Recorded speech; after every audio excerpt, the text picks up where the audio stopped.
Bom dia a todos, sejam muito bem-vindos ao nosso Diálogos Sonoros, uma parceria da Sonora com a Espelho d'Água Produções.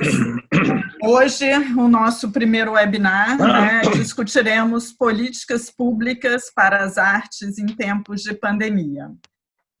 Os nossos convidados são o presidente da Fundação de Artes de Niterói, André Diniz, a secretária de Estado de Cultura e Economia Criativa, Daniele Barros, e o diretor do Departamento de Cultura da Alerj, Nelson Freitas.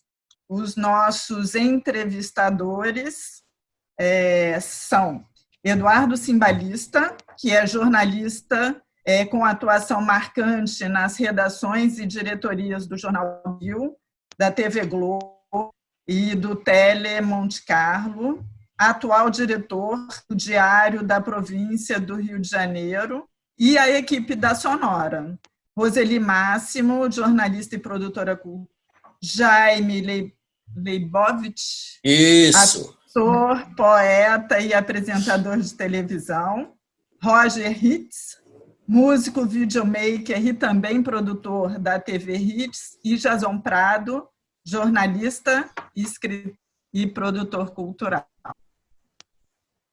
Para começar, vamos então convidar André Diniz, o presidente da Fundação de Artes de Niterói, que é escritor, pesquisador da música popular brasileira, com diversos livros. Acredito que o seu lado historiador nos permite conservar a história da música brasileira através dos seus livros. É político há muitos anos, pai da Marico e, infelizmente, flamenguista. André, Niterói é à frente no nosso estado do Rio de Janeiro, nesse momento caótico, e novo para todos nós, que é viver uma pandemia, um isolamento e entender o que é essa dor, como a gente vai comportar durante e depois. E Niterói saiu à frente, trazendo algumas ações para esse momento, para a classe, para esse setor de arte, de economia criativa e tal. Conta para a gente um pouquinho dessa experiência da FAN, Niterói, num momento tão delicado. Como é que vocês viram os artistas, as produções culturais, quais os resultados, se é que já tem alguma idade de análise desses resultados? Bem, bom dia a todos. Muito obrigado pelo convite, é um prazer participar com vocês. Ana, particularmente, eu sempre gosto dessa apresentação de seu pai da Maria e o pai do Chico, que são as coisas, e Flamengo, as coisas mais referenciadas para mim. Mas a sua pergunta é boa no sentido de que é muito difícil ficar falando desse momento. Você parece um pouco que tudo que você vem a fazer, nada é suficiente para minimizar as agruras que as pessoas têm passado no seu dia a dia. Sobretudo no momento em que o governo federal joga contra todas as ações que os municípios e os estados, ainda bem, empoderados pelo Supremo Tribunal Federal, têm conseguido fazer para minimizar a pandemia na sociedade brasileira. Mas Niterói tem um longo histórico, já tem um longo histórico que não é só dessa gestão. Eu estou nessa gestão há 7 anos, na presidência da Fundação, mas já fui secretário, já fui parlamentar da cidade, Não sou mais candidato, não sou parlamentar, não tenho mais essa referência na minha vida, mas tenho a referência de gestão. Niterói vem, no decorrer dos anos, com investimento na cultura significativo. Isso, em realidade, é uma parceria muito grande também com a sociedade civil, que cobra que os governantes tenham ações. E no governo agora do prefeito Rodrigo Neves, nós chegamos a um investimento volumoso na área da cultura, muito antes de Niterói receber royalties, né? A cultura passou a ser uma estratégia de desenvolvimento da cidade. A gente trabalha com o universo da cultura na área da economia, na área do simbólico e na área da cidadania. Então, a gente estruturou leis de incentivo, a gente estruturou editais públicos, a gente estruturou um financiamento sistêmico, né, dos nossos espaços culturais, que são espaços caros de se manter, mas chegamos a ter, Ana, para você ter uma ideia, antes dessa crise, chegamos a ter mais de 50% do orçamento colocado na cadeia produtiva da cultura. Isso é quase um fenômeno nacional. Eu não sei, não tem estudos sobre isso, mas assim, deveria até ter, mas você ter 2 teatros, você ter MAC, você ter Museu Janete Costa, Solar do Jambeiro, Companhia de Balé, ou seja, você tem um gasto muito grande de custeio e conseguir colocar mais de 50% de investimento na pasta para a cadeia produtiva, eu acho que isso se torna uma coisa que a gente tinha como objetivo há 7 anos atrás e conseguiu cumprir o ano passado. É uma coisa diferenciada. Então, assim, o que eu quero dizer é o seguinte, quando a crise chega, de certa forma, a gente estava estruturado, né? No sentido de que a cidade tinha um envolvimento participativo da sociedade, tem um conselho de cultura atuante, né? Tem debates frequentes, né? Em várias áreas e várias frentes das linguagens artísticas. Mantivemos um programa que eu acho fundamental nesse momento, né?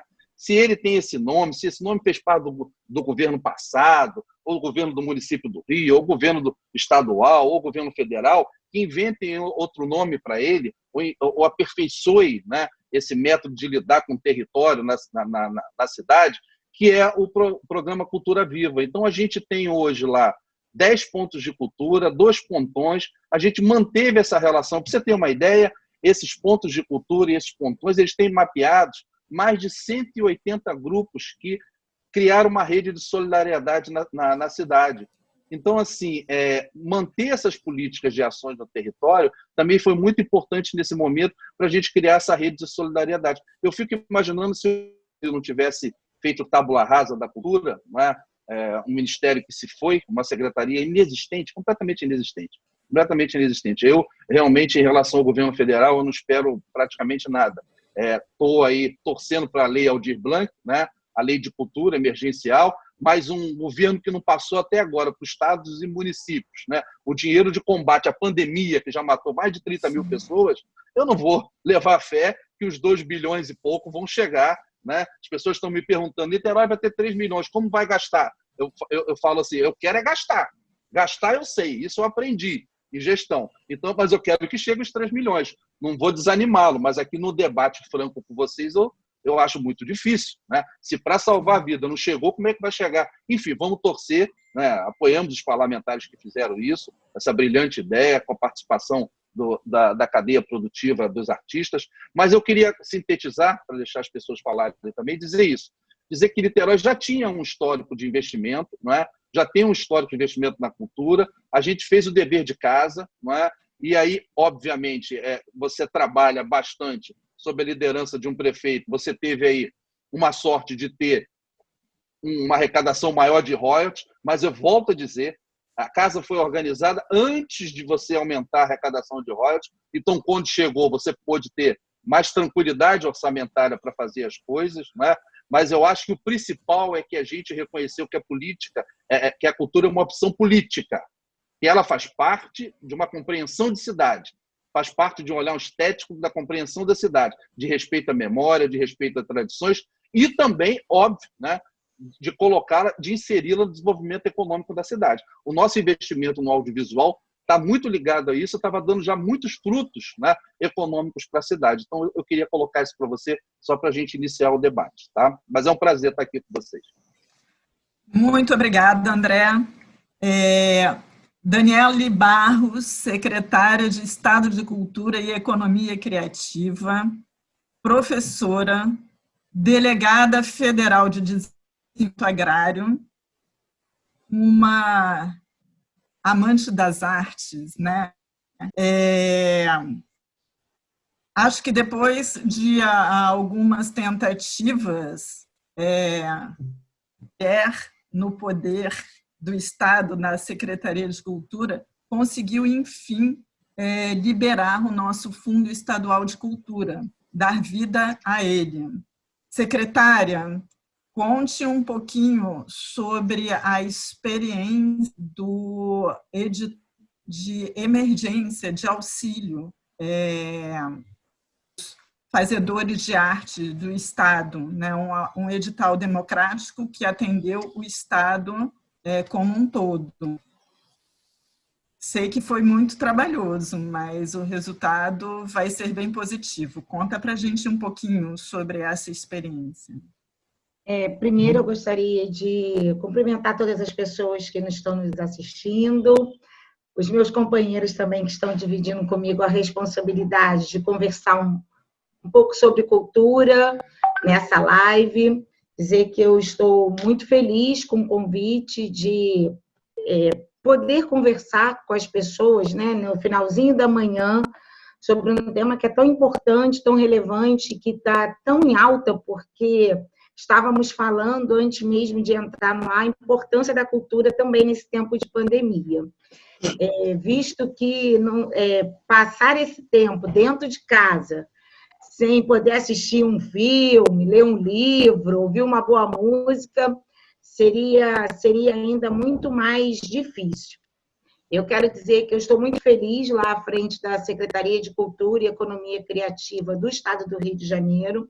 Nós realmente, quando assumimos aquela casa no dia 6 de dezembro de 2019, encontramos nela muitos desafios, e um deles é o que você tratou, que era operacionalizar o Fundo de Cultura, uma política já institucionalizada há 22 anos atrás, com o sistema institucionalizado desde 2015, porém, nunca tinha sido utilizado. E assim que eu cheguei lá na Secretaria de Cultura, conversando com as pessoas do próprio setor, além do diálogo com os próprios servidores da casa, as pessoas nem conseguiam me dizer exatamente o porquê que esse instrumento de fomento à política pública não estava, de fato, ativo.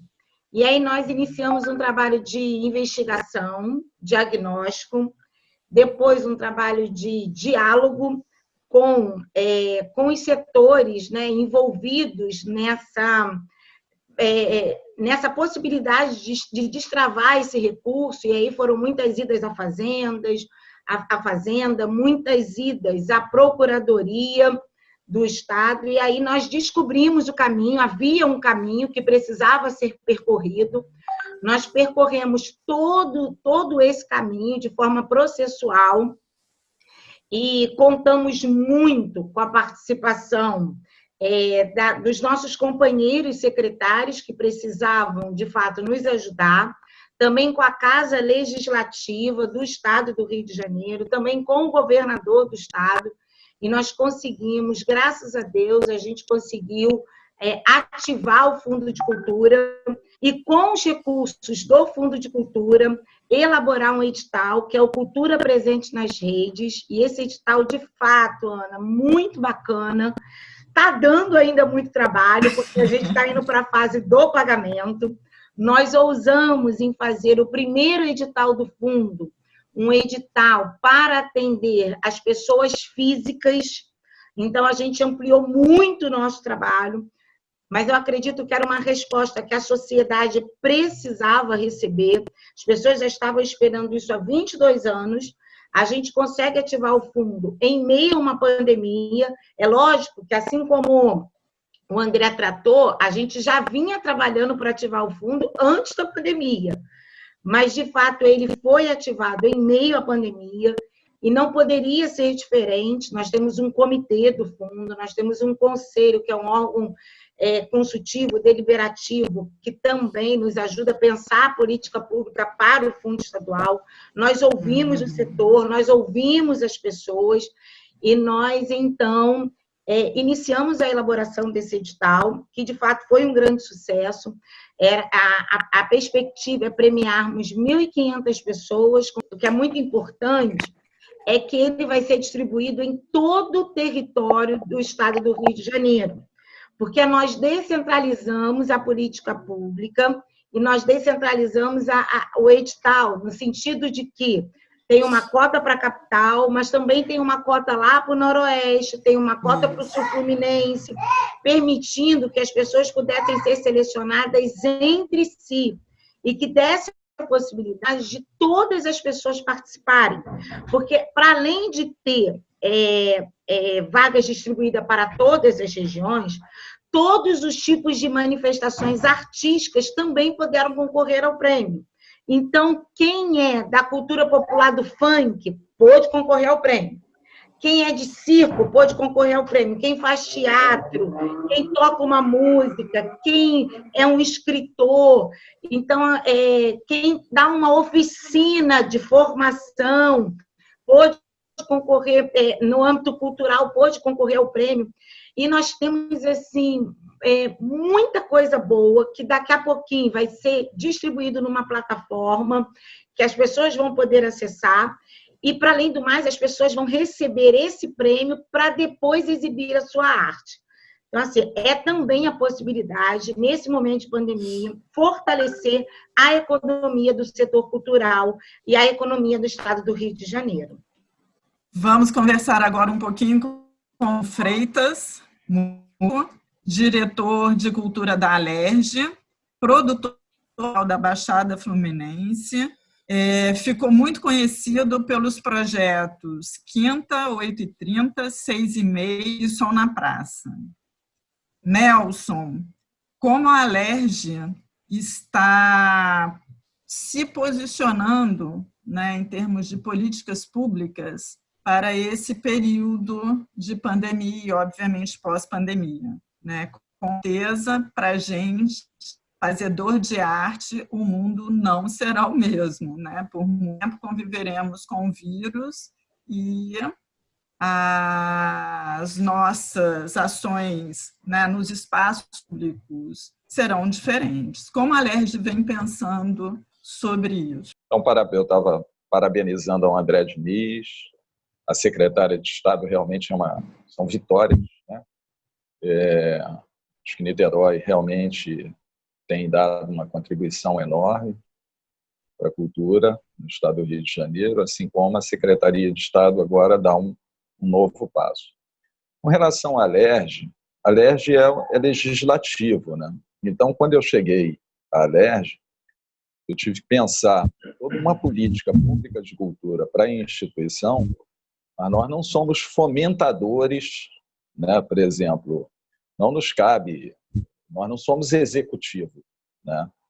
Então, nós fundamentamos toda a nossa política cultural, todo o pensamento, todo o projeto de desenvolvimento econômico, humano, social, no âmbito da cultura, para o fortalecimento, o fomento e o fortalecimento da memória histórica da política brasileira. Esse é o nosso papel. O Palácio Tiradentes, ele está no caminho de ser um museu, a casa da memória histórica da política brasileira. A gente está trabalhando permanentemente isso. Nós tínhamos um planejamento. O ano passado, nós fizemos uma parceria inédita com a Fundação de Arte Anita Mantuana, do estado do Rio de Janeiro, e realizamos... A gente tinha um planejamento de realizar ainda no ano passado o Sons da Inconfidência, porque a gente tem dois ícones muito fortes ali no Palácio Tiradentes. O primeiro é Tiradentes, né? Ali, lá no antepassado, na memória de 1640 até hoje, ou seja, são 380 anos, nós tivemos 3 ciclos históricos, né? E antes era Casa de Câmara e Cadeia, foi criada ali em 1640, e ali Tiradentes ficou preso. Então, dizer isso, apontar isso para as pessoas é de relevante importância, né? A gente tem dados históricos ali de que onde hoje está a estátua de Tiradentes é exatamente o ponto em que ele ficou no cárcere, né? Ali embaixo. Então, a gente queria contar um pouco. Agora, quer, para a gente é fundamental contar essa história para a população, trazer a população, porque eu acho que a cultura, a gente tem uma coisa muito interessante. A gente consegue fazer política pública estando ou não no governo. Então, eu tive muita experiência promovendo políticas públicas através de jornadas de artes e leitura que realizei em várias cidades, algumas delas em parceria com o Jason, programas de leitura. Então, a gente tem essa vantagem na cultura. Existem setores que, para você implementar uma política pública, você precisa estar institucionalizado dentro do governo, de algum modo, né? Mas na cultura, não. E é uma experiência que a gente leva para lá e a gente pensou logo trabalhar com a peça teatral. Primeiro, na verdade, nós convidamos o Aderbal Freire, filho, para pensar a peça Tiradentes, porque ele tinha uma peça Tiradentes, mas ele estava com muito compromisso, inclusive fora do Brasil, e aí convidamos o Moacir Góes, que veio brilhantemente pensar esse projeto, a peça Tiradentes, para ser encenada no plenário da Alerj. E convidei o Tony Garrido para pensar um projeto chamado Sons da Inconfidência, né? Montamos uma parceria com a Funarge achou esse projeto sensacional, a ideia era fazer a circulação desse saber também pelo estado do Rio de Janeiro, mas ficou tudo muito corrido, e no final a gente resolveu fazer a fusão do espetáculo e construímos só os Sons da Inconfidência. A gente quer trabalhar também com a República, então a gente quer contar a história da República através da música.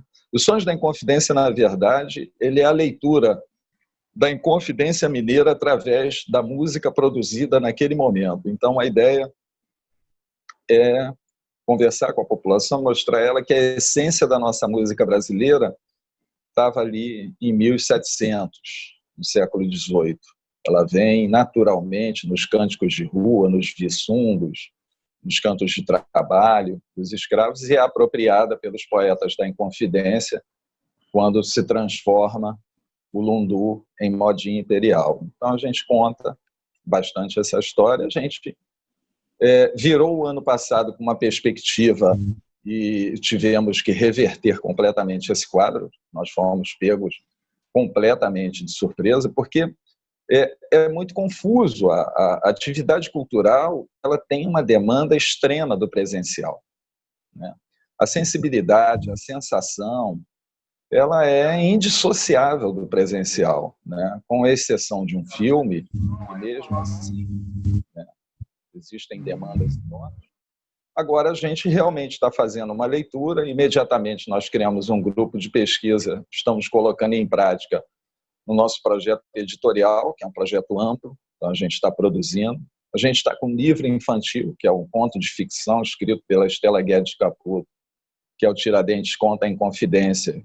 E a perspectiva era lançar em abril, mas também lançar um livro infantil sem presença das crianças, das escolas, não faz nenhum sentido. Muito provavelmente ele vai ficar para o próximo ano, porque esse ano vai ser complexo ainda. Enquanto não tiver vacina, a atividade presencial vai ficar extremamente comprometida, extremamente comprometida. A responsabilidade é muito grande, né?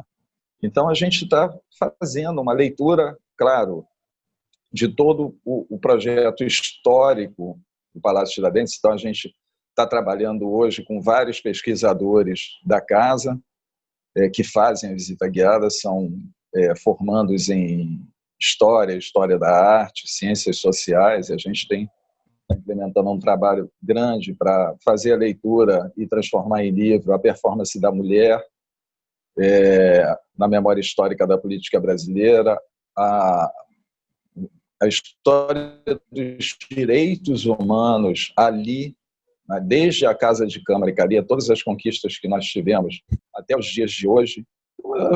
Hoje a gente está produzindo, são vários livros, a gente tem uma meta de 2 ou 3 livros para esse ano, e estamos colocando na forma os livros para o ano que vem. Tem a meta de 13 a 14 livros. Né? Maravilha. Fora isso, a gente está trabalhando um novo projeto para visita virtual do Palácio Tiradentes, e a gente está trabalhando junto com toda a Assembleia, a pedido, inclusive, do presidente André Siciliano, que é completamente apaixonado pela memória histórica, pelo cancioneiro popular, pela poesia.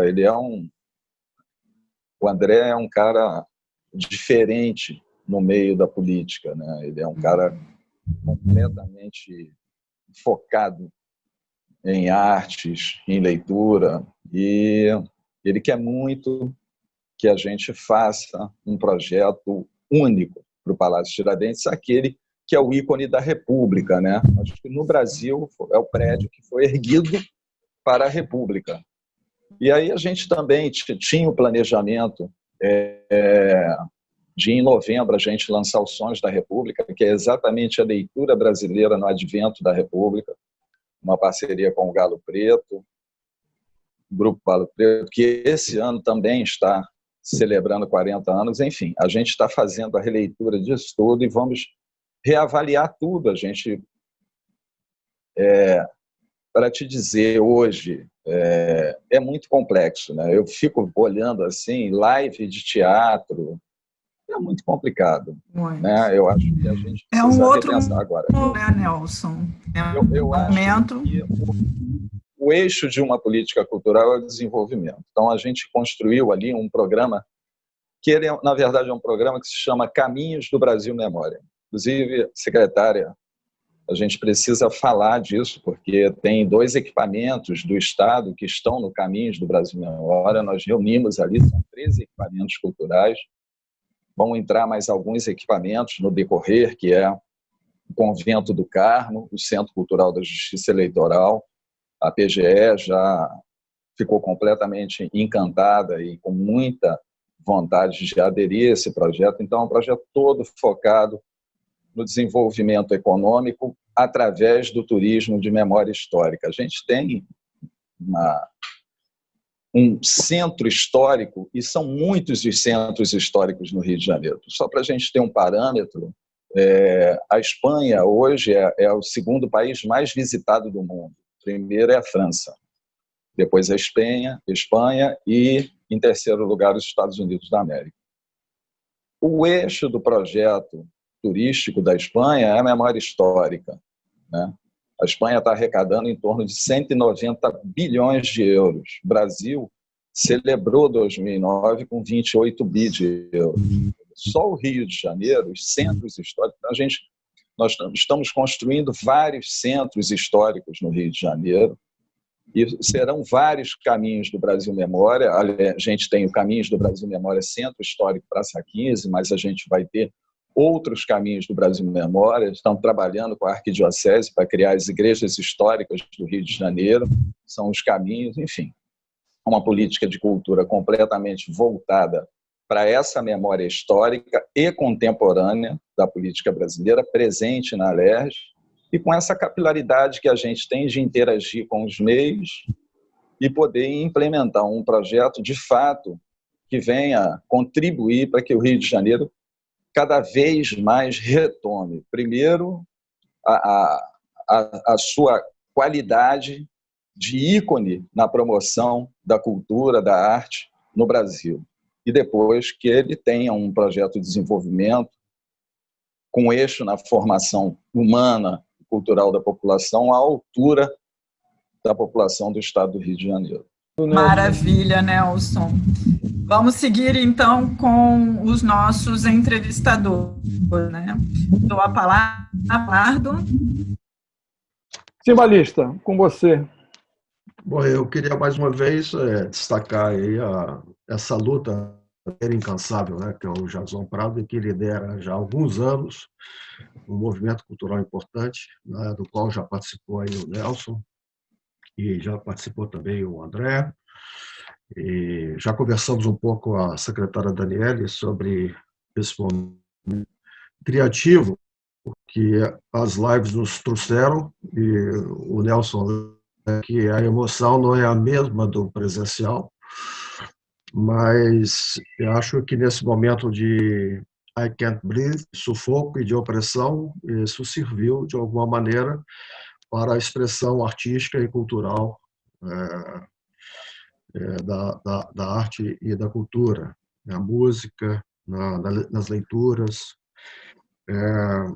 Eu acho que tocou bem o Nelson nessa questão do papel da Assembleia na política cultural, na política pública, e acho mesmo que o papel da Assembleia Legislativa, que tem cobertura do Estado, e não só do Rio de Janeiro, não, é de criar uma forte estrutura institucional de políticas públicas, e isso a LERJ é capaz de estruturar. Eu acho que mais do que a execução de projetos, eu acho que esse é o papel da LERJ para o futuro. E o André, eu acho que ontem, com ele, no encontro com a Tereza Cristina, não é? Acho que foi ele que ancorou a conversa sobre o projeto de música que ele toca às terças-feiras. Eu queria lembrar, nesse momento, que a gente vai viver ainda muita dificuldade, sobretudo de financiamento, que a cadeia produtiva, eu vejo mais como acesso como público, né, do que como produtor apenas, né? Eu vejo a cadeia produtiva, os museus como espaços, os shows, as bibliotecas, os circos, as livrarias, os espaços livres que Niterói está aproveitando muito bem, as oficinas de teatro e leitura, tudo isso entra nessa cadeia produtiva. Onde estão as dificuldades? Acho que muito menos na criação, expressão da cultura, as dificuldades são mais de financiamento, né? Editais, leis de incentivo, um fomento estruturado, e até no Brasil. Eu acho que um pouco também porque há um impeditivo no Brasil do uso de doações e de incentivos, é sempre muito complicado, em vez de ser facilitado. As mesmas leis foram depois publicadas e exploradas sobre todos os aspectos. De modo que hoje, ao ler os jornais e ao ver acompanhar a mídia, só cancelamento de projetos, cancelamento de feiras, cancelamentos de eventos. Quer dizer, o presencial, acho que, por um tempo, vai sofrer um pouco. E, como o Nelson toca nesses caminhos do Brasil Memória, já é hora de a gente começar a estruturar, e aí fica uma ideia que eu já falei com o Jason em algum momento, de estruturar o bicentenário da independência, né, que é depois de amanhã, né? 2022 está aí, e se não começar a pensar de um caminho Brasil Memória do bicentenário, a gente vai ficar para trás, sem financiamento, sem produção, sem acesso.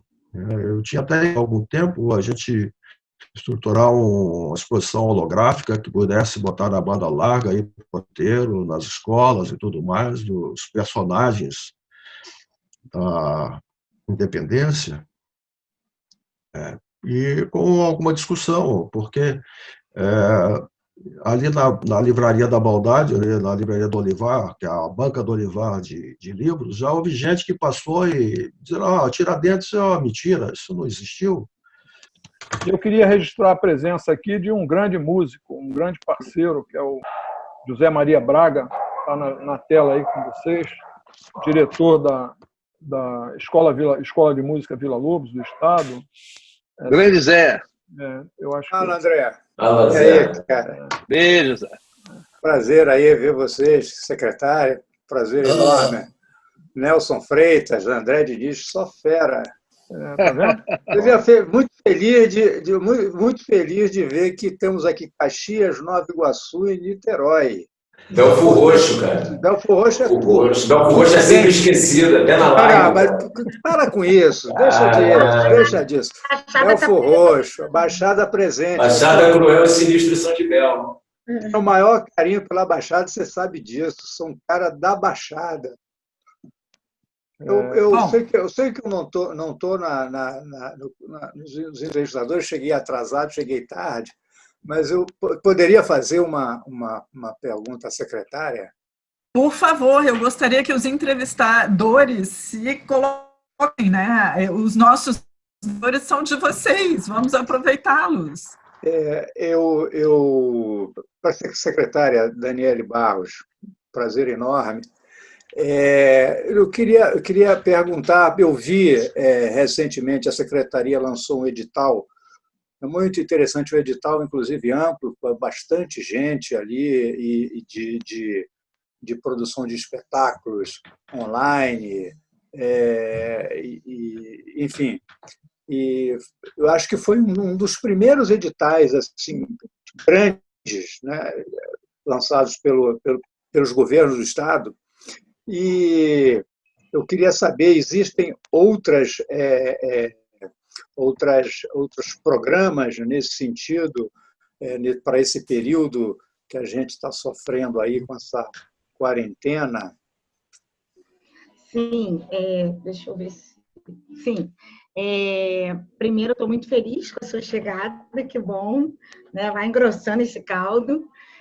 Nós estamos em fase de... O edital Cultura Presente nas Redes, que vai beneficiar 1.500 artistas de todo o estado do Rio de Janeiro com um prêmio de R$ 2.500, está numa fase de pagamento. A gente está aí enviando para liquidação, para a Fazenda, para a gente... O pessoal acabou de fazer a abertura de conta, então a gente está aí numa fase ainda uma fase estruturante para garantir pagamento de todos aqueles fazedores de cultura que se candidataram e foram selecionados ao prêmio.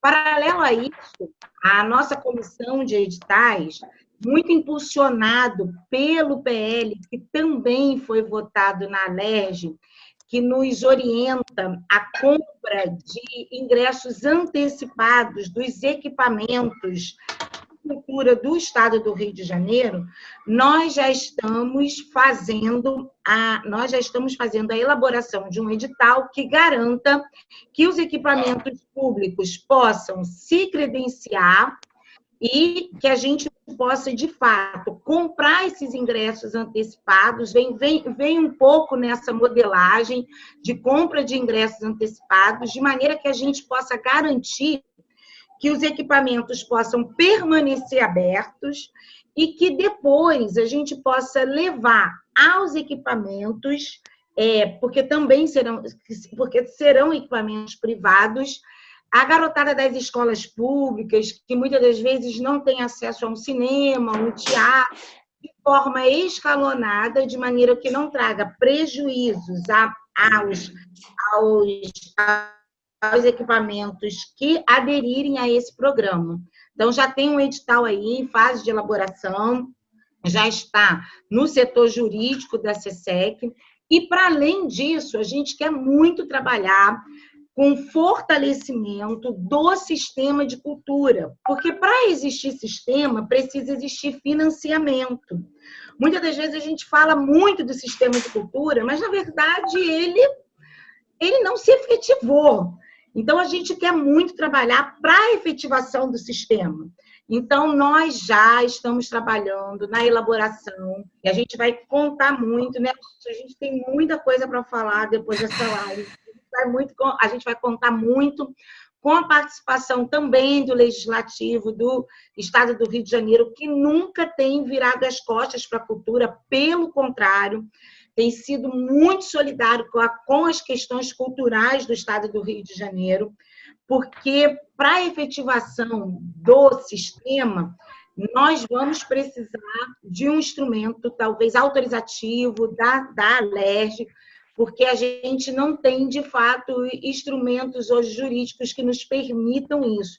Isso não só no Estado do Rio de Janeiro, mas nós fizemos uma pesquisa a âmbito nacional, e eu penso que o Rio de Janeiro pode implementar um modelo que vai ser adotado por todo o Brasil, e a gente vai conseguir, de fato, fazer com que o dinheiro público possa chegar aos pequenos municípios, fomentando a arte lá no município, dando a garantia que as especificidades das regiões vão poder ser contempladas a partir de um financiamento público. A cidade que faz folia de reis tem dinheiro para folia de reis, a cidade que tem quilombo tem dinheiro para manter as tradições culturais dos quilombos vivas, a cidade que tem os caiçaras, né? E que tem uma cultura tão rica caiçara, ou uma cultura indígena, tem dinheiro para fomentar a cultura caiçara, a cultura indígena, as cidades da capital que tem o movimento do funk, ou as cidades mais regionais que tem o movimento do circo, todas essas artes poderem ser contempladas e poderem ser contempladas através dos municípios, fomentando os agentes locais. Então, aí tem dois editais aí em fase de elaboração, um na efetivação do sistema e outro para garantir a manutenção dos nossos equipamentos culturais. Maravilha. Maravilha. Gente, eu vou então fazer uma pergunta para vocês que é muito dentro da minha praia. Os espaços de cultura no Rio de Janeiro, e estou falando aí dos equipamentos da Secretaria do Estado, estou falando dos equipamentos da cidade e até dos privados, eles sofrem com esvaziamento absurdo aqui de público, né? O ano retrasado eu cansei de ir a peça de teatro com 4, 5 pessoas na plateia e mesmo os eventos que nós fizemos lá junto em parceria com o Nelson, em parceria, enfim, própria Niterói, o tempo todo que trabalhamos lá, o que a gente vê é cada vez mais os espaços ficando vazios, essa é a grande expressão, né? E uma parte disso a gente reconhece que é responsabilidade das novas tecnologias, né? Não dá para disputar diversão, entretenimento com os games, com as coisas frenéticas do cinema, e, enfim, com essas tecnologias que estão roubando o público do teatro, do próprio cinema. Agora, eu não vejo muito ação de fomento mesmo em formação de plateia. Assim, vejo as ações que eu vejo são ações inócuas, né? Não adianta dar ingresso para professor e ir ao Teatro Municipal à noite, porque o professor, a gente sabe que ele só vai no horário de trabalho dele. Ele considera que isso é trabalho e ele não vai sacrificar o tempo dele noturno, a diversão que ele acha que ele tem na novela das 8, para ir assistir um espetáculo no centro da cidade do Rio de Janeiro. Então, pergunto a vocês que são gestores públicos e que podem realmente fazer alguma coisa para isso, o que vocês poderiam encaminhar, seja como ação direta do Executivo, secretária e André, seja como assim pelo acesso aos deputados, quer dizer, como é que a gente pode resolver essa questão do fomento mesmo à formação de plateia para todas as artes, né, para toda a cultura do Rio de Janeiro, porque é lastimável o que a gente vê.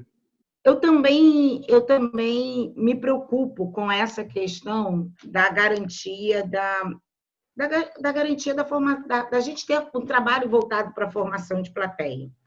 Na verdade, eu trabalhei na Prefeitura do Rio, também na Secretaria de Cultura, na pasta do município, e lá a gente teve a possibilidade de colaborar com um programa muito bacana, que é o Cadeira Cativa, que é justamente um programa que fomenta a ida de alunos das escolas públicas, dos próprios servidores públicos ligados à prefeitura, aos espetáculos teatrais, aos movimentos culturais que a cidade promove. Quando nós chegamos na Secretaria de Estado, não tinha nenhum programa específico para a formação de plateia. Nós só estamos lá há muito pouco tempo, porque eu tomei posse no dia 6 de dezembro, logo no dia 14 de março, a gente esse processo da pandemia, que, assim como o Nelson trouxe, interrompe um pouco o nosso planejamento. Mas já estava no radar da Secretaria de Cultura, da Secretaria Estadual de Cultura e Economia Criativa, um programa super bacana, que é o Passaporte da Primeira Vez. E acaba que esse movimento da elaboração desse edital, que a gente chama de edital 03, a gente começou a numerar os editais lá, que a gente vai comprar os ingressos antecipados, vai fortalecer muito o passaporte da primeira vez, que é a gente permitir que as pessoas que não têm acesso aos equipamentos culturais possam ir aos equipamentos culturais motivados pelo poder público.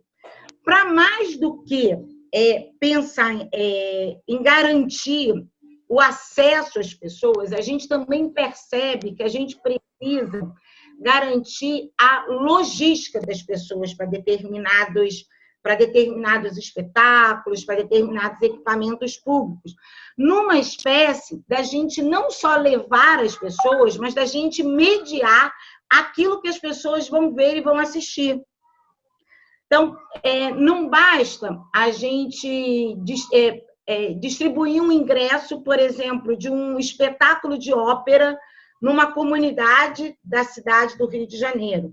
A gente precisa garantir o ingresso, garantir o transporte, e mais do que isso, no meio levando essas pessoas para o espetáculo, permitir para que as pessoas entendam aquilo que elas vão ver, conheçam um pouquinho daquela história, para que essa arte seja mediada, para que ela garanta que as pessoas possam se identificarem com aquele espetáculo que elas vão assistir. Nós já vivenciamos uma experiência nesse sentido no Teatro Municipal que permitia que jovens pudessem assistir espetáculos de ópera de forma mediada, e nós tivemos relatos muito positivos do que foi essa experiência.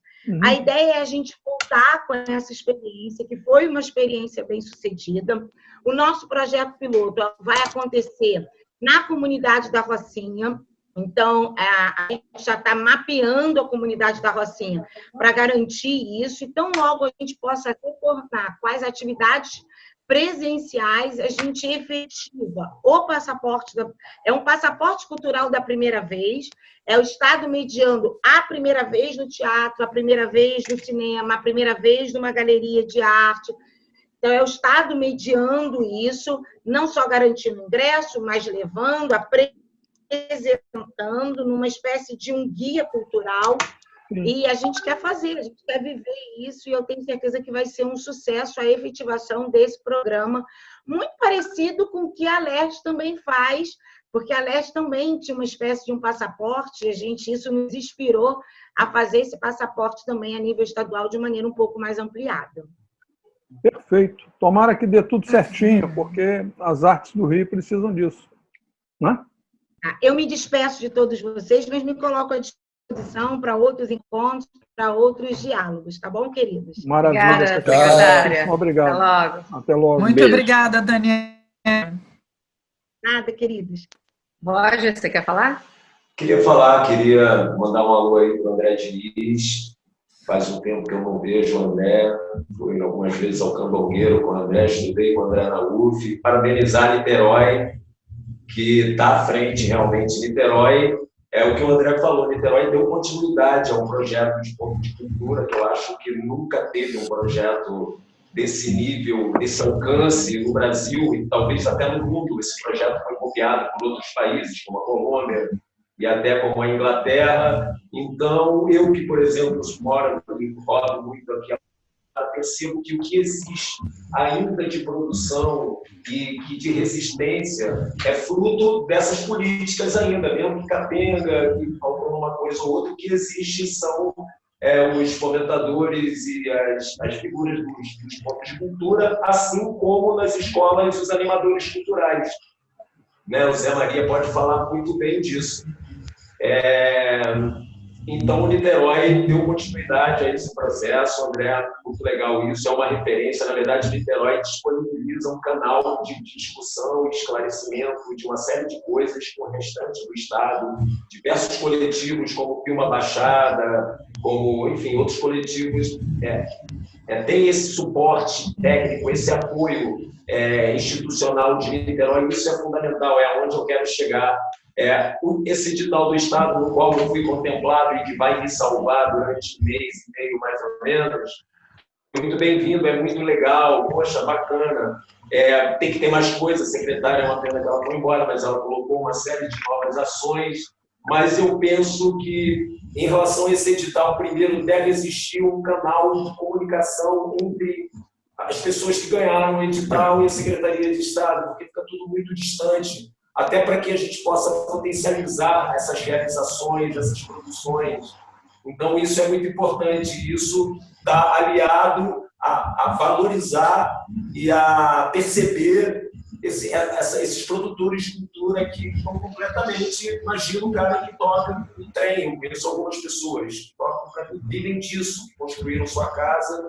Então, eu mesmo que vivo de filmar por aí, estou me reinventando, né? Mas, enfim, ainda sou privilegiado de alguma maneira. Então, é pensar sobre isso mesmo, pensar sobre como a gente pode fortalecer quem está produzindo aqui, fortalecer essa base. Digo isso porque eu aqui, a formação de plateia dos evangélicos é perfeita. Eu acho que a gente tem que buscar, de alguma maneira, essa militância, porque os caras têm uma plateia infinita. Aqui só tem igreja em botequim. Então fica muito difícil de competir em qualquer nível. Eu moro numa cidade em que a memória da cidade está sendo apagada. Mas nem, sabe, é inacreditável. Não só com os monumentos, mas a memória imaterial também. Como é difícil ser do candomblé aqui hoje. É uma loucura, é difícil tocar um tambor. Então eu acho que a gente está correndo um risco de extinção mesmo, assim, uma série de níveis. E queria que a secretária falasse, né, um pouco sobre isso. Ela já falou sobre a formação de plateia, coisa que é legal. Na próxima, Roger. Na próxima. Então fica aí para o André falar um pouco, e para o Nelson também, que pensam a cultura no nível local, o Nelson em Nova Iguaçu e na Baixada, e o André em Niterói. Pode? Queria claro, só fazer um breve comentário.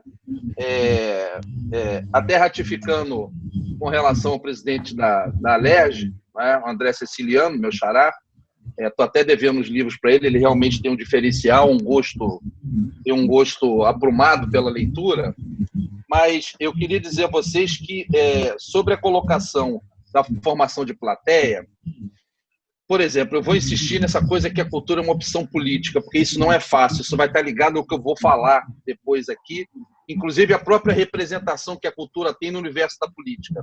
Você não tem quase representação do universo da cultura na política brasileira. Você tem pessoas que bebem na cultura como bebem no meio ambiente. Ninguém vai ser contra a cultura, ninguém é contra o meio ambiente. Mas parlamentares efetivamente ligados à cultura, que conhece o cenário cultural, você não tem. Isso mostra, de certa forma, uma carência muito grande de representação política nossa. Não é? Então, a gente fica limitado, já que a sociedade não reconhece a cultura como um direito, não é? E a gente fica limitado aos fazeres, né? A cultura andar através de ações do executivo. Você tem um prefeito ou tem um governador que goste de cultura. Ou seja, isso nos deixa refém a projetos políticos, não a investimentos permanentes. Então, essa é uma coisa que eu queria colocar. Dentro dessa fragilidade nossa, a sociedade civil passa a ser importante nesse processo. Você tem uma sociedade civil em Niterói que cobra bastante. Então, você tem, de certa maneira, uma continuidade em projetos, né? Essa coisa da formação de plateia foi muito bem colocado. Não é fácil você lidar, não é fácil você levar as pessoas. A gente tem isso em Niterói, a gente tem conseguido encher em Niterói, mas está ligado a um outro processo que é a relação de 2/3 da cidade com o universo da cultura. 1/3 da cidade de Niterói vive diretamente da cadeia produtiva da cultura. O outro 1/3 se debruça sobre a cultura, gosta da cultura. Então, se você tem qualidade nos espetáculos, seja ele qual for, e você tem preço acessível, é isso que estava acontecendo. Nós recentemente inauguramos a Sala Nelson Pereira dos Santos, que cabem 450 pessoas, e era filas e filas e filas, independente do que você apresentasse lá. Então, vou tentar assim responder como é que você forma plateia, né? O que eu acho, como é que você forma plateia para o futuro, né? Para competir com essas tecnologias. Eu acho que, efetivamente, isso se dá no universo escolar. Não adianta. Isso se dá no universo escolar. Se você não, já que você não tem a cultura como um direito adquirido, as pessoas não interiorizaram isso, seja da classe política ou da sociedade civil, Se você não tiver um processo de valorização desse universo cultural desde a escola, esse garoto, essa menina, não vai valorar o universo cultural como uma coisa importante na existência dele. E aí, para finalizar esse raciocínio, eu quero citar o projeto Aprendiz em Niterói, que é música clássica e música popular nas escolas, que tem 15 anos e hoje tem 3.500 alunos. Eu participei desde o começo desse projeto, onde você teve uma relação com a Orquestra da Grota, que é de uma comunidade lá, eram negros e negras que tocavam violino, que nós levamos para as escolas, através da coordenação do Márcio Seles, né? Levamos para as escolas públicas para mostrar para eles, né, que eles poderiam tocar aqueles instrumentos. Você criou aí uma relação de pertencimento, estranhamento auditivo, mas pertencimento na figura dele reconhecer o outro como um parecido com ele, de periferia, negro, com cabelo parecido com ele, com a roupa, né, de funkeiro tocando violino. Hoje você tem 15 anos desse projeto. Quando teve a primeira exibição no Teatro Municipal, os pais não queriam ir porque não sabiam que roupa, não tinham dinheiro para comprar roupa.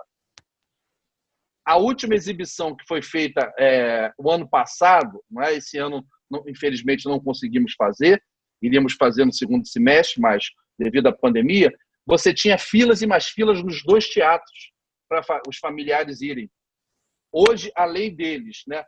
Inclusive, no passado, eu cheguei até a conversar com o Zé a possibilidade de fazer uma parceria com o Instituto Villa-Lobos e tudo, mas nem precisou, Zé, porque hoje você tem mais de 100 alunos. A gente faz parceria com quem não precisa. A gente está lá. Você precisa, então você não precisa mais, então ótimo, libera a gente para quem precisa. Porque o que aconteceu? Aconteceu, Zé, que eles acabaram indo fazer faculdade, ou seja, a linguagem musical, o universo cultural, deu um outro sentido para a vida deles. Eu estou falando isso porque eu bato nessa tecla. Não adianta você chegar e fazer formação de plateia se não for lá do começo. Não adianta. Essa relação é dificuldade, como a secretária falou muito bem, de transporte, é uma relação de afastamento. Não é? A pessoa, você sabe, a questão do território hoje é complicado. A pessoa sai de onde ela mora para ir tentar frequentar um teatro municipal ou que quer que seja uma sala de exibição musical, enfim, não vai. Cecília Meirelles não vai conseguir entrar. Então, o nosso futuro, o futuro desse universo, né, da diversidade cultural, do diferente que a gente pode oferecer para eles, está ligado à escola. A escola é o local da cultura como cidadania. A partir daí, ele vai reconhecer a cultura como simbólico importante. E se a sociedade reconhecer que a cultura é importante, ele vai sobreviver no universo da economia da cultura. É isso que a gente está vivenciando, né, que a gente precisa vivenciar. Hoje a gente está falando da economia da cultura porque as pessoas precisam sobreviver. Tem que botar dinheiro na ponta. Não adianta. O pessoal tem que pagar sua conta de luz, pagar seu aluguel, botar dinheiro na conta, né? Na ponta, botar dinheiro na mão de produtores, botar dinheiro na mão de atores, dessa cadeia produtiva, né, de atores sociais do universo da cultura, para que ele possa sobreviver. Então, eu queria falar com relação a isso. A outra do Nelson, que o Nelson levantou sobre turismo e cultura, para encerrar minha fala, que eu já estou falando demais, já me pedindo desculpa aí, mas é mania de professor. Nelson, você falou uma coisa fundamental. Turismo e cultura. Cara, ninguém vai à Europa, ninguém vai à Espanha, ninguém vai à França, ninguém vai a Portugal por uma coisa que não seja ligado ao universo cultural. Seja gastronomia, seja bebida, seja museu, seja, enfim, seja conhecer uma praça, ou seja, as visitações estão ligadas ao universo da cultura. A minha pergunta sempre foi o seguinte: eu sei que nós tivemos aí um privilégio, né, depois desse privilégio, se podemos falar assim, de não saber lidar com o ouro jorrando, o ouro negro, o petróleo. Competir com o petróleo do Estado do Rio é brincadeira, porque ele está aí, ele está dado, né? Mas como o Estado do Rio não conseguiu, esses anos todos, fazer uma política de atrair turistas, né, pela beleza natural e pelos espaços de cultura e de referências nacionais que nós temos no Estado do Rio, uma indústria limpa, uma indústria que emprega muito mais. Cara, é inacreditável, mas a gente tem que falar, porque a gente tem, às vezes, governo que considera o carnaval uma coisa menor. olha, se eu fosse prefeito de uma cidade, eu queria levar o Carnaval do Rio, porque eu quero uns 4 bilhões no meu bolso, para que eu possa fazer investimento na cidade. Então, assim, o que você falou, Nelson, é fundamental. Pensar no futuro da pandemia, e já que a secretária falou bem, e todos aí têm falado, que neste momento a gente vive um momento de valorização da cultura, ou seja, o que seria de nós sem a live da Tereza, sem os shows que estão sendo feitos, sem ler um livro, sem ver um vídeo, já que nós estamos nesse momento, não é?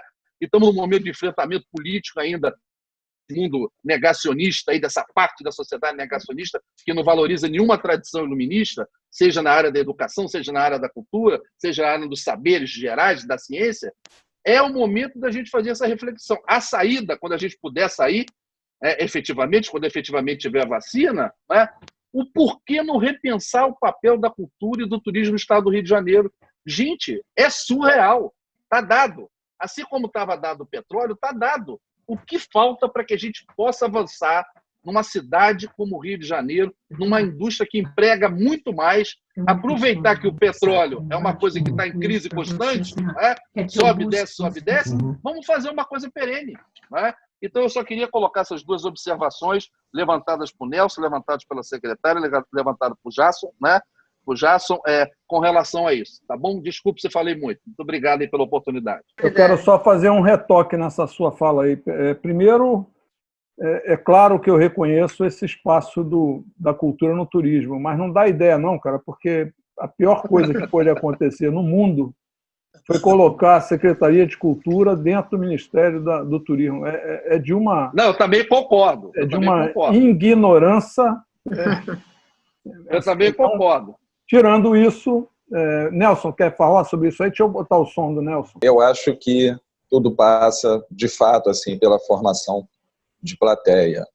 O eixo de um projeto de desenvolvimento, um projeto de nação, é a educação. Né? Você forma o humano, você forma o cidadão, amplia a visão de mundo como cidadão, fundamentalmente na educação, e isso passa pela formação do professor. Né? Eu, por exemplo, eu nunca gostei de fazer projetos verticalizados na educação, diretos com o aluno, porque era fundamental que o professor ele estivesse plenamente contextualizado de tudo que fosse acontecer em um determinado projeto. Hoje, na Alerj, a gente tem um projeto sensacional de formação em plateia, que é a visita guiada, em que a gente faz lá em 4 idiomas, além do nosso idioma português, a gente faz inglês, francês, espanhol e alemão, porque às vezes a gente vai perdendo alguns estagiários. Por exemplo, agora a gente perdeu uma estagiária aqui, porque são 2 anos no máximo, ou ela termina a formação dela e não dá para...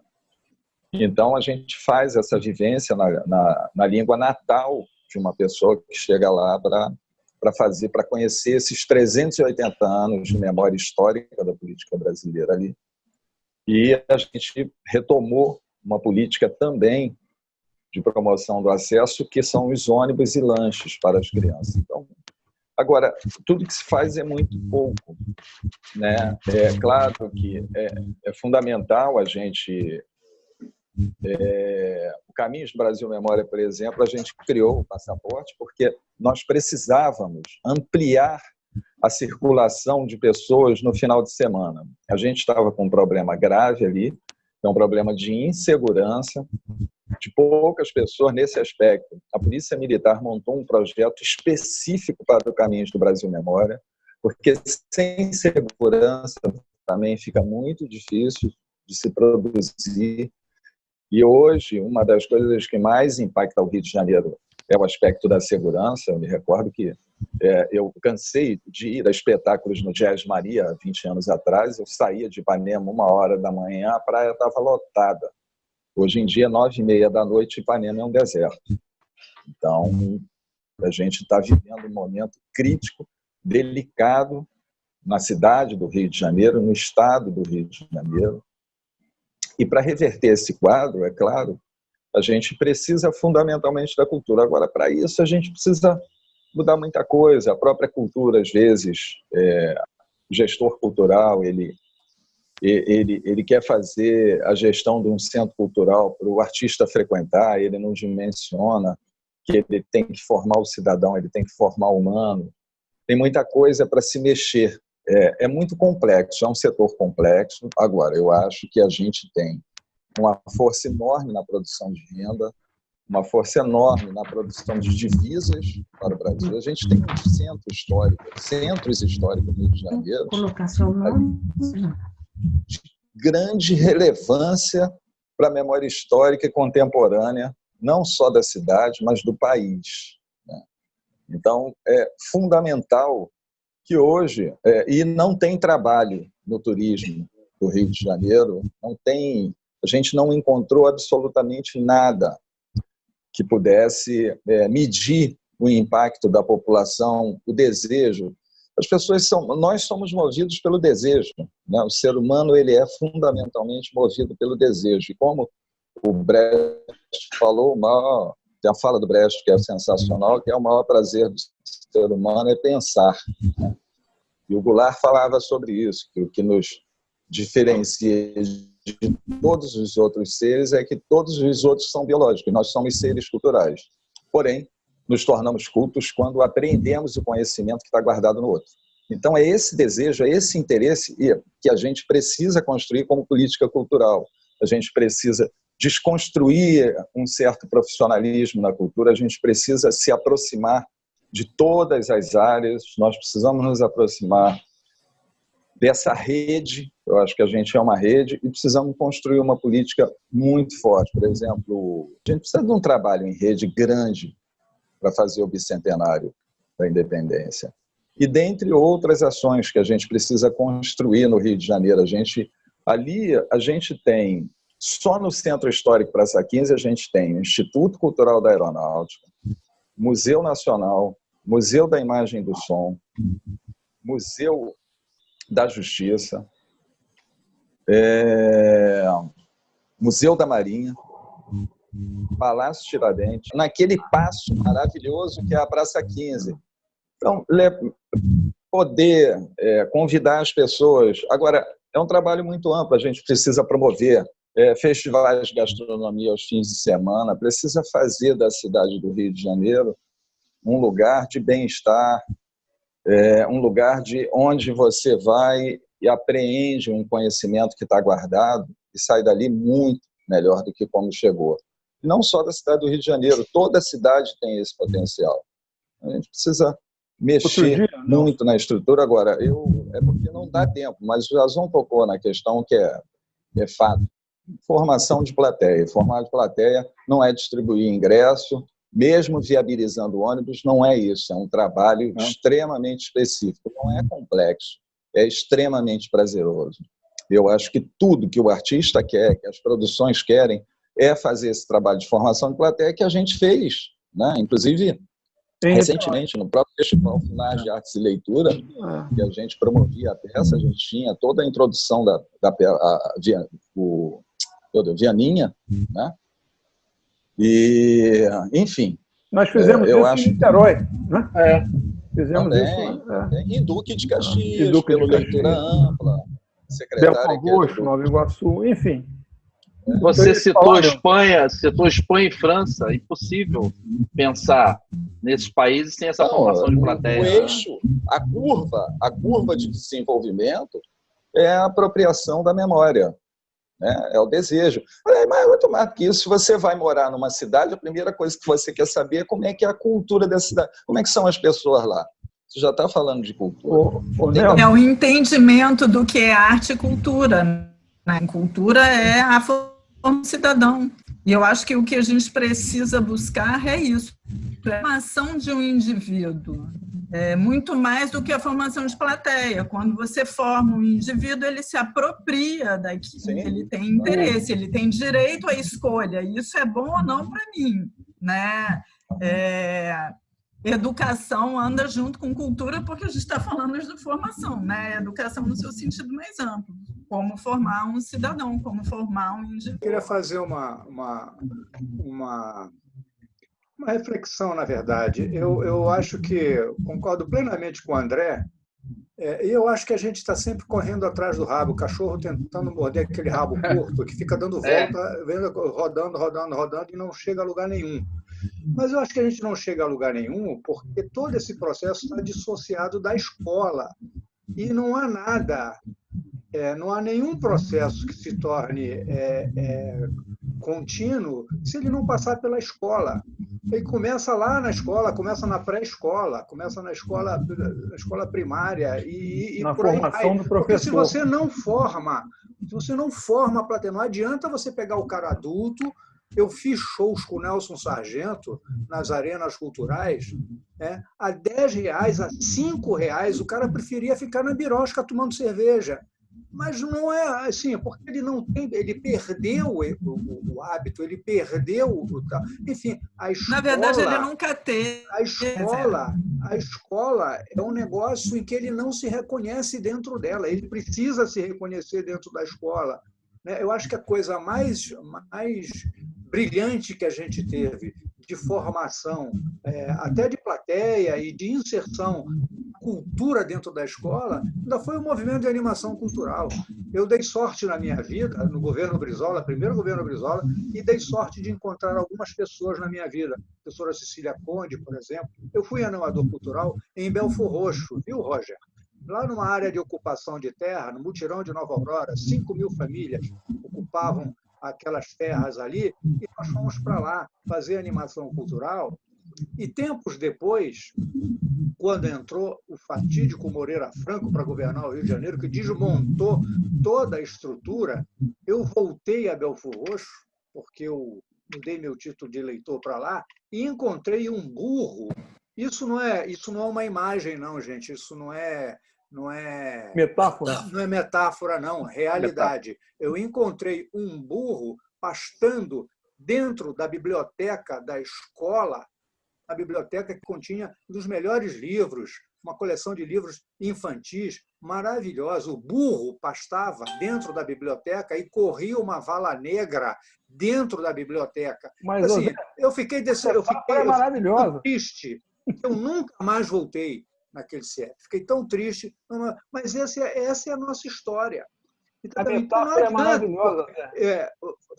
Falando para o Roger, os evangélicos são extremamente competentes. Eu tenho na escola centenas de alunos evangélicos estudando música. Você sabe por quê? Porque os pastores mandam eles estudar música para fazer lá e estar lá nas igrejas e fazendo tal. Sim. Eles são competentíssimos. Nós é que somos incompetentes. Eu também acho que somos muito que a gente tem que copiar os modelos de divulgação, os modelos de atuação dos caras. A gente tem que, de alguma maneira, aprender ali. E não adianta. Exemplo de que você tem, por exemplo, na Europa, acho que a gente gasta um capital enorme, porque você tem um período de férias escolares. As crianças e os jovens ficam abandonados. Não tem uma programação cultural para conhecer o Teatro Municipal, para ir à Sala Cecília Meirelles. O Estado tem que investir nisso, tem que levar, tem que possibilitar que aconteça. Você recebe fomento do federal e etc. Você tem que pagar com apresentações para a escola. Isso é política pública. É isso. Você não forma mais o cara adulto que está com 40 anos que estuda lá o ingresso a R$20, vende para essas ONGs que não sei o quê. Você não está formando, você está não adianta dar ingresso. Né? Você só forma se você pegar a criança ali com 5, 6 anos, ela se habituar com a linguagem artística, ela frequentar o teatrinho, ela ir lá. O meu sogro contava que levava a minha mulher é atriz, levava a minha mulher com 10 anos, 11 anos para ver as vésperas no Teatro Municipal. A gente andou para trás. O Zé, com certeza. Zé, eu acho que antes até de formar as crianças, eu acho que a gente tem um buraco muito grande e cada um puxou a brasa para sua sardinha. Sem dúvida, professor. Claro, assim, não adianta formar criança se o professor não tem a menor capacidade de dialogar com essa arte. Ele não tem capacidade, né? Primeiro porque ele tem um salário miserável. Isso, então. Não é reconhecido, esse profissional não é reconhecido, é subemprego. Hoje em dia, ser professor é subemprego. não tem acesso a não comprar livros, não assiste aos espetáculos, então não tem. Não, o professor do ensino fundamental e do ensino da pré-escola aqui no Brasil, ele é a não pessoa, né? Ele é o sujeito que não tem acesso a nada, não tem formação, ele consegue ser um professor leigo, ele não tem reconhecimento do trabalho. Tem professor que não ganha sequer o salário mínimo, né? Ele ganha um salário referência, divide aquilo por hora. É muito perverso. E eu concordo com o André, é um absurdo. A gente joga dinheiro pelo ralo, porque o Rio de Janeiro, com uma cidade linda como o Rio de Janeiro, Niterói é uma cidade linda, você não ter vocês estavam falando da questão do turismo, da questão das... É um absurdo, é jogar dinheiro pelo ralo. Ô Zé, vocês estão falando, você sabe que é muito difícil, né, trabalhar no universo da escola. Vou pegar até a fala agora do Nelson também. É muito difícil, é uma lógica diferente. Nós estamos falando aqui de pessoas que têm experiência em gestão pública, porque às vezes você tem muitos sonhadores que não sabem nem por onde começar, né? Na ideia é muito boa, mas a prática fica difícil. Estamos falando de pessoas experientes. Quando eu falo isso, eu estou falando até da experiência que eu tive nacionalmente no Ministério da Cultura. Eu falo isso no sentido do seguinte: é óbvio que é muito difícil trabalhar na escola, a escola tem uma lógica própria, né? A diretora tem muita propriedade na escola, os professores não têm, de certa maneira, condições, às vezes, de lidar com aquele universo como vocês estão falando, porque ganham pouco, moram longe, mas nós estamos falando de um esforço do Estado brasileiro. Nós estamos falando de como se faz na França, como se faz na Espanha, como se faz na Itália. É inimaginável aqueles espaços culturais se não tiver uma ação pedagógica. É inimaginável. Eu fiquei um mês lá visitando, né, várias experiências de museus, de teatro. Então, assim, se não tiver criança, não tem para eles objetivo daquilo, não tem continuidade de futuro. Aí outra coisa, só para eu parar de falar, Zé, que eu estou falando muito, que esse assunto eu adoro, inclusive, não poder, quando eu falo, primeiro, é óbvio que tem que manter a cultura como cultura, né?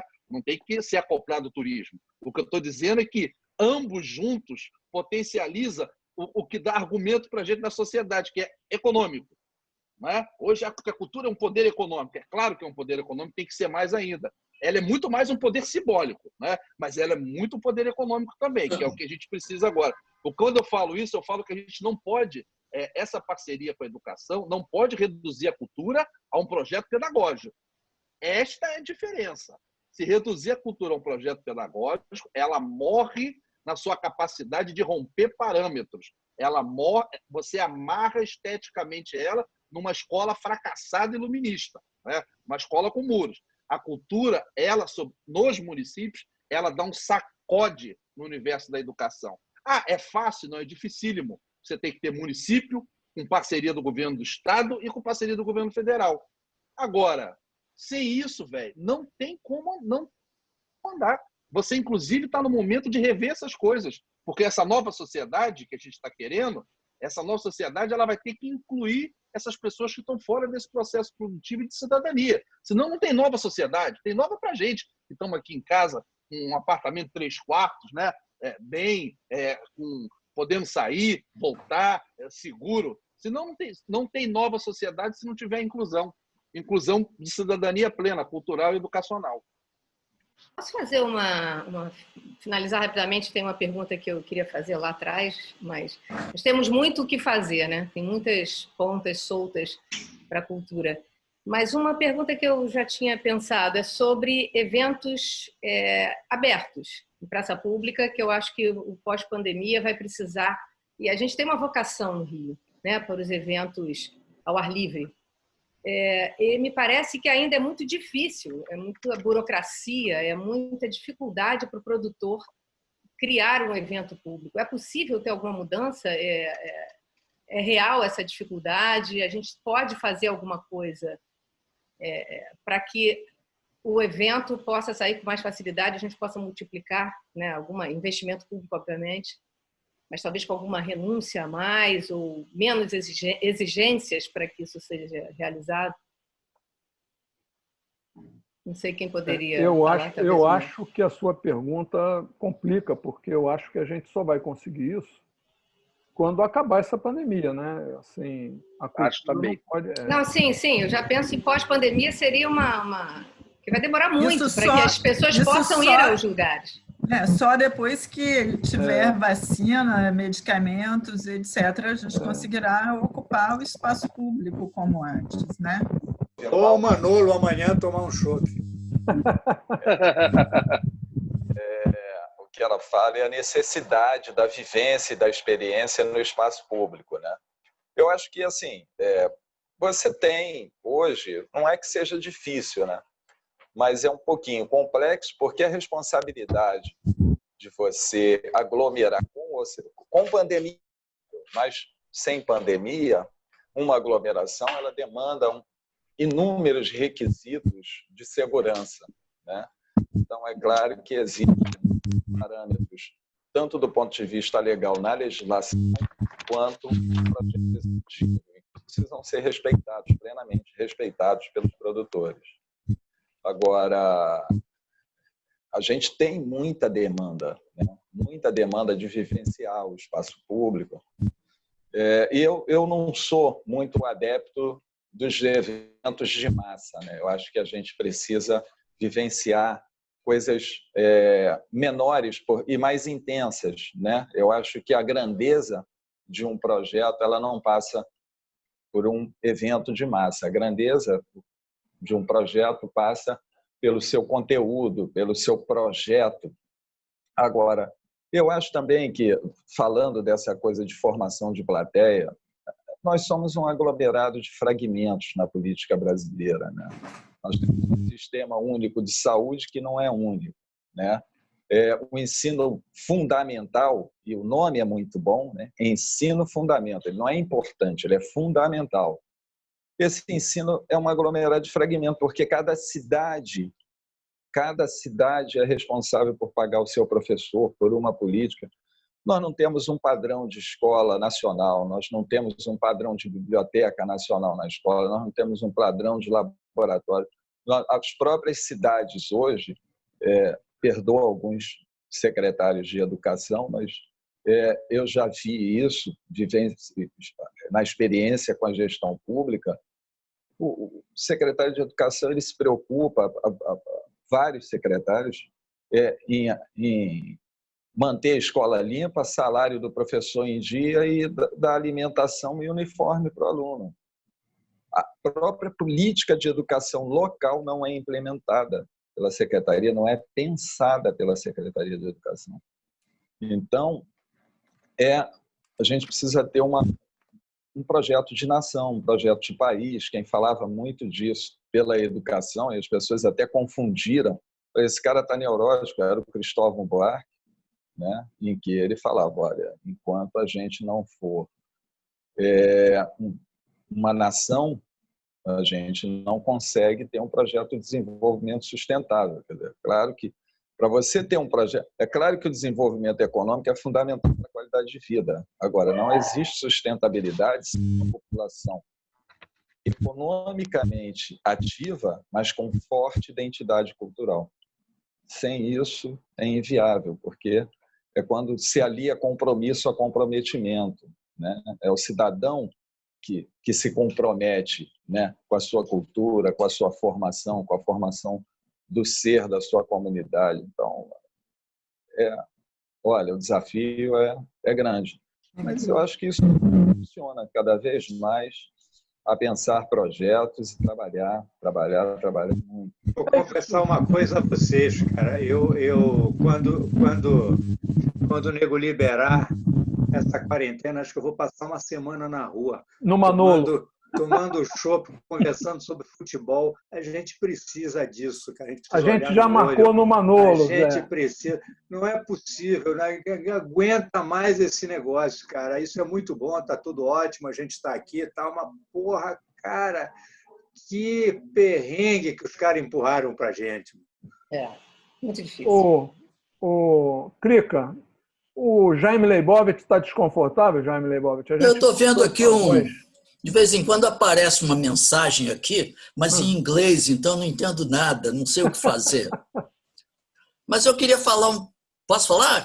Claro, todo mundo... já que você abriu aí o microfone. Eu não sei, eu estou aprendendo muito com vocês, entendeu? Estou aprendendo mesmo. Eu nunca lidei com essa questão, vamos dizer assim, de política pública, né? Política cultural. Mas eu queria falar de duas experiências que eu tive, porque vocês estão falando muito dessa coisa de formação de plateia e tudo, e eu entendo que isso é muito complexo mesmo, como vocês já disseram. Mas existe um patamar de complexidade que não foi citado aqui, mas que eu acho que é o mais complexo de tudo. Quando eu tinha uns 15 anos, eu participei do CPC, Centro Popular de Cultura, de Salvador. E claro, eu era um jovem muito angustiado, muito hipocondríaco, inclusive. A professora de biologia passava, né, e dizia: Jaime, vamos para a aula. E eu dizia: professora, a senhora está muito preocupada com a origem da vida e eu estou preocupado com o sentido dela. Então, eu não participava da aula. Mas quando eu entrei no CPC, o Centro Popular de Cultura, e quando comecei a fazer teatro lá, eu me dei conta, de maneira muito ingênua, né? Eu me dei conta de que o teatro tinha uma função social, né? A gente fazia espetáculos na Liberdade, que era um bairro operário, todas as peças, as pequenas peças, inclusive as peças para crianças, né? Peças de fantoche, eram todas carregadas de mensagens políticas, etc., como só ia acontecer num lugar cuja função primeira é conscientizar a população, vamos dizer assim, conscientizar entre aspas. E aquilo me deu, finalmente, um sentido para a vida.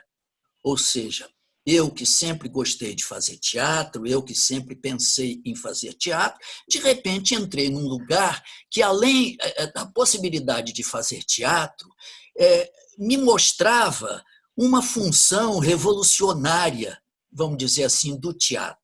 Evidentemente que hoje, aos 73 anos, eu vejo o quanto tudo aquilo era ingênuo, né?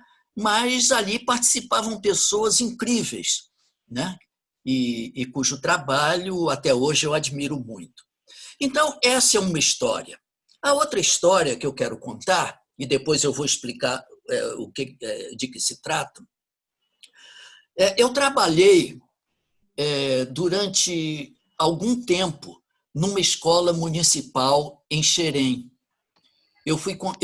Na época, eu não me lembro bem, eu trabalhava talvez, ou dava umas palestras ou shows numa escola municipal chamada Ferreira Goulart, ou melhor, não, na biblioteca municipal chamada Ferreira Goulart. Ferreira Goulart, inclusive, compareceu, inaugurou a biblioteca, etc. Foi quando eu conheci as pessoas da biblioteca. Na época também eu era famoso, né? Eu fazia o Globo Ciência e tal, então havia todo o interesse daquelas pessoas de que eu estivesse lá, participasse, etc. Um dia eu fui convidado por uma professora, pela diretora de uma escola municipal, da Escola Municipal de Xerém, primário, ginásio, etc. Fui chamado lá e ela me ofereceu duas coisas. Eu devia escolher. Ou eu ia um pequeno, digamos assim, consultório não é a palavra, mas um pequeno consultório, eu vou usar essa palavra, de psicologia, ou eu daria aula de teatro, né? Ou eu daria aula. Na hora, não sei porquê, eu acabei escolhendo fazer um trabalho de orientação psicológica, etc., e perdi a oportunidade de fazer teatro com aquela garotada. Mas nesse setor de orientação psicológica, eu aprendi muito. Eu aprendi, inclusive, de que aquelas pessoas, aquele pessoal lá, eles chegavam na escola extremamente angustiados. Eles chegavam na escola com problemas seríssimos de família. Falta de dinheiro, alcoolismo entre os pais, doenças mentais, etc. Então, essa garotada chegava à escola com todos esses problemas. Então, era muito difícil eles estarem ali, concentrados, tanto em aula como num trabalho, ou de teatro, qualquer coisa.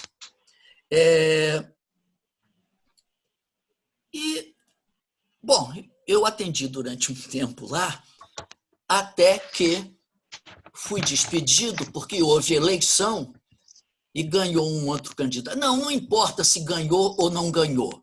Quer dizer, eu fui, de alguma forma, usado, né, para mostrar como a escola municipal de Xerém, né, valorizava um trabalho de psicologia, o trabalho para os alunos, etc. Quando acabou a eleição, eles não precisavam mais de mim, eu fui mandado embora.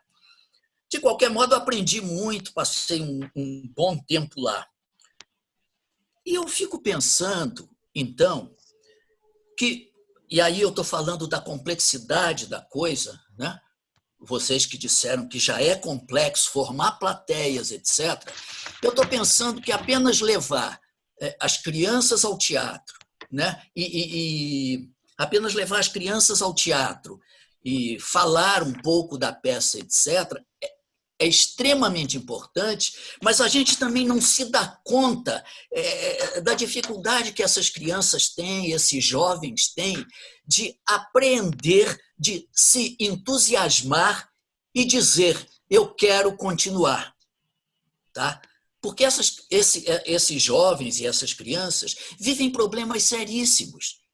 Eles estão na aula de teatro, eles estão na sala de aula pela metade.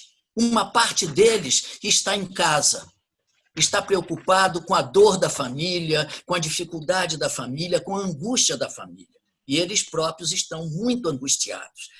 Então, eu penso assim que a gente deve, sim, formar plateia, mas a gente não pode deixar de olhar para essa dimensão, para esse lado, para esse aspecto da questão.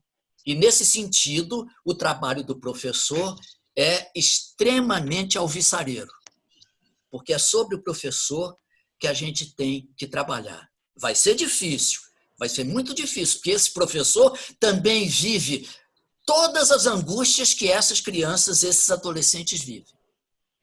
Mas eu acho que realmente, enfim, é complexo. O Clica, você quer fechar, quer falar? Bom, acho que está na hora de encerrar, né? A gente está aqui há horas. Eu ia só fazer um retoquezinho sobre essas coisas. Acho que esses temas se desdobram para uma próxima. Olha ali, o cimbalista, nosso amigo, quer fazer uma fala. Para dar um fechamento na minha participação, a oportunidade de estar trocando essa ideia, né, esse aprendizado, e dizer que o tema da cultura é tão atraente que nós, né, os cachorros correndo atrás do rabo, o burro está pastando na biblioteca. Então, a situação é muito difícil. E o Jaime tocou num ponto, acho que é importantíssimo, quase fundamental, que são as condições para o aprendizado, né? Que são as condições básicas e sanitárias, além de psicológica, segurança alimentar, segurança de crianças que vivem em área de risco e sequer têm o que comer ao chegar à escola. E depois, a seguir, citar aí o senador, mas eu diria que Darcy Ribeiro e outros já tocaram nesse assunto. A solução para a cultura é educação, educação e educação. E chegaremos à cultura e cultura. E daremos o passo final, que é civilização, civilização, civilização.